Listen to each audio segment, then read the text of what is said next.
dear beloved, Boss Mike, Cervera!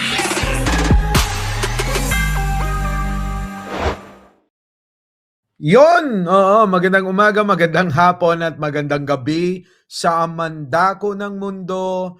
Naroon kayo, syempre, magandang buhay na rin para sa ating lahat mga kababayan, Luzon, Visayas at Mindanao. At syempre mga kababayan, tulad nga ng sinabi ko sa inyo, nasa ibang lugar na naman ako. Oo. Sobrang lamig mga kababayan, ano? Sobrang lamig dito, grabe. Oo. Talagang ano, nanunot hanggang buto-buto, oo. Kaya nga yung ano mga kababayan, nagkukuribot-bot mga kababayan ko, ha? Oo, pero hindi naman yan ang mahalaga kung nasaan ako. Dahil ang mahalaga mga kababayan, itong tatalakayin natin, grabe, si Bato mga kababayan ko. Oo, aarestuhin na. Nako, ayan na. Mga kababayan, at eto pa, sino pa? Sekreto ni Yusek Catalina Cabral, nabunyag na. Alaka, ano kaya yon? Mga kababayan ko, napabalita kasi mga kababayan, si Bato, alam na unahin natin ano, si Bato. Alam niyo naman yan mga kababayan na matagal nang nagtatago kasi takot na takot nga po Oo. Takot na takot po mga kababayan na mahuli. Ano po? Mahuli ng ICC at ng Interpol. Nako, ewan ko na. Uncle, wala ka yata sa studio? Wala nga. Oh, obvious ba? Alam ka naman, green screen to. Di naman green screen yan. Ha? Naka-check-in ako sa hotel. Oo. Nako, mga kababayan ko. So, eto na, mga kababayan ko, ha? Itong si Bato kasi, alam niyo yung para bang hindi ko makuha kung ano talaga gusto. Kasi nung nakaraan po, parang ang yabang-yabang pa O, di ba? Ngayon mga kababayan, parang halata na yung pagkatakot. Oo. Halatang-halata na po yung pagkatakot ni Bato. Dahil nga po rito sa, naku, ewan ko ba? Bakit para bang hindi niya na alam kung anong gagawin niya, no? O lalong-lalo na po ito, lumabas na ho yung oo, yung pong napabalita, mga kababayan, ayan, no? Oo, ayan, basahin natin mga kababayan ko. Ito po ito'y nalathala po sa News 5. Kaya yung mga nagsasabi diyan fake news, sisihin nyo yung News 5 Ano sabi rito? Senator Bato, aarestuhin na ngayong araw. Kita nyo? Ngayong araw pala to aarestuhin. Sabagay, hindi pa naman natatapos yung araw na to.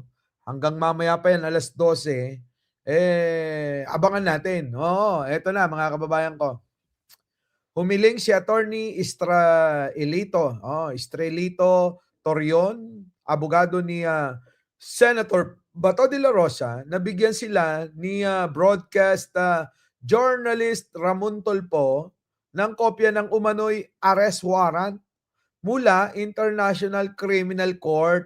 Nako, laban kay Bato nga, mga kababayan ko. Kasunod ito ng Facebook post ni Tulfo na aarestuhin umano si De La Rosa ng pulisya. Nako, grabe no. Ngayong Sabado, oo, ngayon po no. Kahapon po yan Kahapon pa nga ito, hindi naman na nahuli pa December 20, oo. Oo, tukoy na umano ng mga otoridad kung nasaan ang senador na kalbo. Oo, nakakabalisa at ninenerbiyos na daw. Yung pong senador na walang buhok. Opo, na yung mga anak so baka pwede, pati pala yung mga anak, apo ni Bato, mga kababayan ko, nanenerbiyos na Grabe. Sabagay nakakanerbiyos talaga yan tingnan niyo si Diskaya. Di ba no? Si Diskaya ngayon mga kababayan hindi na nga alam kung anong gagawin din. Oo. Is depressed na depressed mga kababayan. Eto na. Nakakabalisa eka at ninenerbiyos na yung mga anak. Kita mo? Yung mga anak ni Bato ninenerbiyos. Di pati si Bato ninenerbyos na rin 'yan. So baka puwede naman, nakikiusap kami kay Sir Ramon, kung meron siyang kopya ng warrant, bigyan niya ako. Oo, saad ni Torion. Eh, naku, kung ako naman mga kababayan, bakit ko naman bibigyan si Torion ng ano, 'di ba, ng kopya ng warrant of arrest. Nauna na ho diyan kasi na ibinalita't, ibinunyag ni, Ombudsman na Boying Remulla na ano, mga kababayan ko, na meron na ngang warrant, 'di ba? Kasunod nun, nung binunyag nga ni,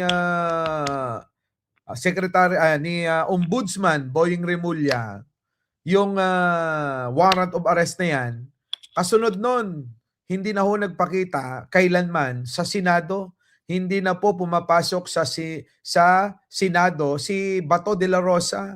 Nag-awol na ho, mga kababayan. Ano?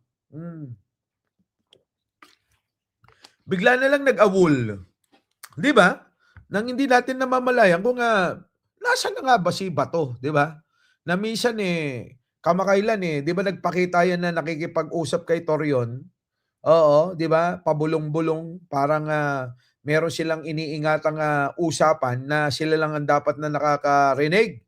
Oh, 'yun mga kababayan, ano. Sabi nga ni Babalina, walang ligtas. Oo, makukulong sila. Eh, 'yun na nga. Oh, kita niyo mga kababayan ko, 'no, matindi. Alam niyo, kung mayroon man tayong totoong kinatatakutan ng mga walang ya, alam niyo itong presidente nating si Pangulong Bongbong, eh. Sa totoo lang, takot na takot sila diyan. Yung weak leader, mga kababayan, na tinatawag nila. Oo, sabi nga sa post, mga kababayan, pinakulong si, kapatid ni Michael Yang, pinakulong si Alice Goo, pinakulong si Diskaya, pinakulong si Digong, pinakulong si Kibuloy, pinakulong si Tebes, at marami pang iba, mga kababayan ko, eto, mga kababayan, etong si Batoy kinatatakutan din. Yung pong, kanyang warrant, 'di ba? Ngayon, i-credit niyo na nga kay Pangulong Bongbong Marcos 'yan. Kasi kayo, lahat na lang ng mga masama tutulak niyo, ngungusunin niyo si Pangulo. Kapag kami nagagawang mabuti, ngunguso niyo kay Digong. Nakakulong naman yung matanda na yun. Paano niya magagawa yung mga magagandang mga proyekto at mga nangyayari kung nakakulong naman yun? Ay, saliwa na talaga mga utak niyo, ano? Mm. Oo, ano, shoutout po sa inyo lahat, Alicia Duran, oo, JC, Benji Bernardo, si, Kusina Nikikay, si Marian Tomas, si Ninang Lily Tonini, napakakuripot ng ninang ko na yan.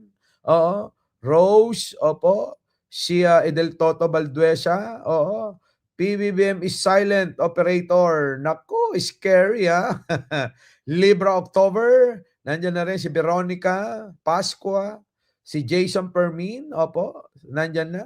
Si, Elizabeth Andal, opo, Marian Tomas, Alicia Duran, Stephanie Pascual, siyempre, oo. Siyempre, nandiyan na rin, oo, kayong lahat, Rolando G54. Nako, balikan natin 'to, mga kababayan ko. Para bang, apektadong-apektado na itong, kampo ni Bato, mga kababayan. Dahil nga po rito sa mga, kahit na, si Montulfo na yung nagsasabi, naapektuhan pa sila, 'no.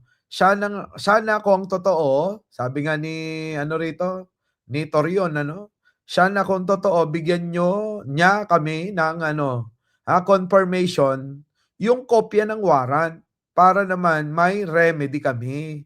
Sana hindi yung Marites. Alam niyo naman palang Marites, bakit kayo ano, 'di ba? Bakit kayo ninenerbiyos? Huwag niyong pansinin. Kung alam niyo naman na wala palang katotohanan, kung alam niyo pala na, walang, bilang, bakit niyo pinapansin? 'Di ba, Ai Chang, ano, nasaan na ba si Arnold Lopez? 'Di ba? Bakit niyo pala pinapansin si Montulfo kung, wala palang bilang at, hindi pala kayo sigurado na ano, na sabi niyo walang warrant. Wala palang warrant, lumabas, 'di ba? Kung walang warrant, mga kababayan, palabasin si Bato. Ganun lang yun eh. Papasukin yun at magtrabaho. Ganon. Ha? May opisina yan sa Senado na dapat gampanan yung tungkulin. Kaya lang, mga kababayan ko, kakaiba. Oo. Dahil nagtatago. Nako, mga kababayan ko. Oo. So, yan, mga kababayan, ano masasabi nyo dyan? Ha? Ano masasabi nyo kay Bato na talagang apektadong-apektado kapag may naririnig na mga balita, lalong-lalo na't sa mga kilalang mga matatanda ng mga newscaster, ano, sa matatanda ng nasa mainstream media, ano? Tulad nila Montulpo. Abay, apektadong-apektado itong grupo, itong kampo ni Bato de la Rosa. Oo, duwag mode, sabing gano'n, no? Sabi ni Pea Nabio, grabe naman yun, duwag talaga. Ha? Panic mode. Oh, ina si Bato. Panic mode na si Bato. Nako, ganun na nga siguro mga kababayan ko. Pero eto, susunod na tatalakayin natin mga kababayan ko. Grabe ito. Ha? Matindi ito. Etong, alam nyo mga kababayan ko, eto nakakapagtaka itong sikreto na ito ni Catalina Cabral, Yusek Cathy Cabral o sa ibang katawagan, abay may sikreto pala. Matinding sikreto. Oo. Alam nyo ba yon? Oo. Matindi ho ang sikreto na ito, mga kababayan ko, na maaaring yung iba sa inyo ngayon lang ho maririnig, mga kababayan ko. Kaya sa mga bagong-bago dito sa aking channel, huwag niyong kakalimutan na mag-like, mag-share at mag-subscribe, mga kababayan ko. So, alam niyo na. Oo, ha? Eto na mga kababayan ko. Bagong-bago ito. Grabe. Oo. Napabalita po kamakailan, na ayun na nga, nawala na ng buhay si Catalina Cabral, Yusek Cabral, dahil nga daw siya hindi malaman kung pinatay ba, aksidente ba, tinapon ba, maraming mga marites, maraming marites mga kababayan. Ang mga nagbabalita at mababasa sa social media. Ngayon, mga kababayan ko, meron tayong nahagip. Nako, matindi Meron tayong nahagip din mga kababayan ko.